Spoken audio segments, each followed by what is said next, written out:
যাতে কোনোভাবেই পতিত স্বৈরাচার যারা গণহত্যা করেছে, মানুষকে খুন করেছে, যারা এই দেশের ছাত্র জনতাকে হত্যা করেছে, আমাদের অসংখ্য নেতাকে গুম করেছে, জেলে নির্যাতন করেছে, যারা দেশনেত্রী বেগম খালেদা জিয়াকে মিথ্যা মামলায় জেল খাটিয়েছে, যারা দেশ নায়ক তারেক রহমানকে মামলা দিয়ে বিদেশে থাকতে বাধ্য করেছে, প্রবাসে থাকতে বাধ্য করেছে, তাদের বিচার বাংলার মাটিতে ঐক্যবদ্ধভাবে আমাদের করতে হবে। আমাদেরকে কিন্তু একটি পরিচয় হিসাবেই ডাকে যে ওনারা বিএনপির নেতা, বিএনপির কর্মী। এটাই কিন্তু আমাদের বড় পরিচয়। কাজেই এই পরিচয় নিয়েই আমরা বেঁচে থাকতে চাই, এই পরিচয় নিয়েই আমরা পথ চলতে চাই। বিগত দিনে 17টি বছর আমরা কিন্তু অনেকেই নির্যাতন নিপীড়ন ভোগ করেছে, এখানে যারা উপস্থিত হয়েছে। আজকে সেই নির্যাতিত নেতা কর্মীরা ঐক্যবদ্ধভাবে পথ চলতে হবে আমাদেরকে। ক্ষমতা একটি কালীন সময় হয়তো কোনো দল থাকে, কিন্তু কর্মীরা কিন্তু সারা জীবন দলের সাথে সম্পৃক্ত থাকে। কথায় আছে, মুরব্বীরা বলেন, হাতি ছেড়ে দিও কিন্তু সাথী কখনো ছেড়ে দিও না। হাতি চলে যেতে পারে, সাথী কিন্তু প্রয়োজন হবে।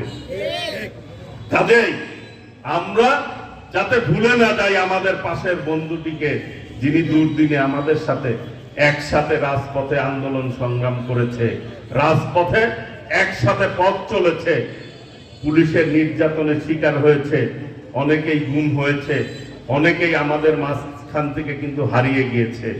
এইখানে আল্লাহ রাব্বুল আলামিনের অশেষ রহমতে হয়তো আমরা অনেকেই বেঁচে আছি। আজকে এই স্বৈরাচারের বিদায় হয়েছে, ফ্যাসিবাদের বিদায় হয়েছে, কিন্তু সেই ফ্যাসিবাদের প্রেতাত্মারা এখনো কিন্তু বাংলাদেশে বিরাজমান।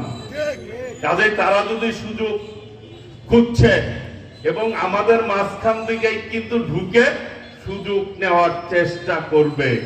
অনেকেই হয়তো মনে করতে পারেন আমি দল ভারী করার জন্য আমার পাশে কাউকে আপনি আশ্রয় দিয়ে দল ভারী করতে পারেন, কিন্তু ভারী করার কিন্তু প্রয়োজন হয় না। কারণ কি, যারা দুর্দিনে থাকে এবং যারা নেতা কর্মীর খোঁজ খবর রাখে, তার পিছনে কিন্তু নেতা কর্মীরা ঐক্যবদ্ধ থাকে। এই কথাটি মনে রাখতে হবে। আমরা জাতীয়তাবাদী দল করি শহীদ রাষ্ট্রপতি জিয়াউর রহমানের আদর্শকে বুকে ধারণ করে দেশনেত্রী বেগম খালেদা জিয়া এবং দেশ নায়ক তারেক রহমানের নেতৃত্বের প্রতি আস্থাশীল হয়ে আমরা সকলেই জাতীয়তাবাদী দলের কর্মী। এটাই হচ্ছে আমাদের বড় পরিচয়। এই পরিচয় নিয়েই আমরা গর্ববোধ করি এবং পথ চলতে চাই। আমি সকলের উদ্দেশ্যে বলতে চাই যে আমরা ঐক্যবদ্ধভাবে পথ চলবো আগামী দিনে। কারণ গণতন্ত্রের যে বিজয়, পরিপূর্ণ বিজয় কিন্তু আমরা এখনো অর্জন করতে সক্ষম হই নাই। একটি পথ আমরা অতিক্রম করেছি, ফ্যাসিবাদের পতন হয়েছে, ষড়যন্ত্র কিন্তু থেমে নাই। আরেকটি নির্বাচনের মধ্য দিয়ে মানুষের ভোটের অধিকার যখন প্রতিষ্ঠিত হবে, একটি নির্বাচিত সরকারের যখন বাংলাদেশের ক্ষমতা বসবে বা দেশ পরিচালনার দায়িত্ব নিবে, তখনই গণতন্ত্রের যে মূল যে বিজয়, সেই বিজয় অর্জন করতে আমরা সক্ষম হব। কাজেই আমরা যদি অনৈক্য তৈরি করি, নিজেদের মধ্যে ঐক্যবদ্ধ না থাকি, তাহলে ওই ফ্যাসিবাদী শক্তি যারা পতিত স্বৈরাচাররা কিন্তু সুযোগ সন্ধানীরা কিন্তু সুযোগ নিয়ে আবার এই দেশে একটি বিশৃঙ্খলা তৈরি করার প্রয়াস তারাই চালাচ্ছে এবং চালাবে।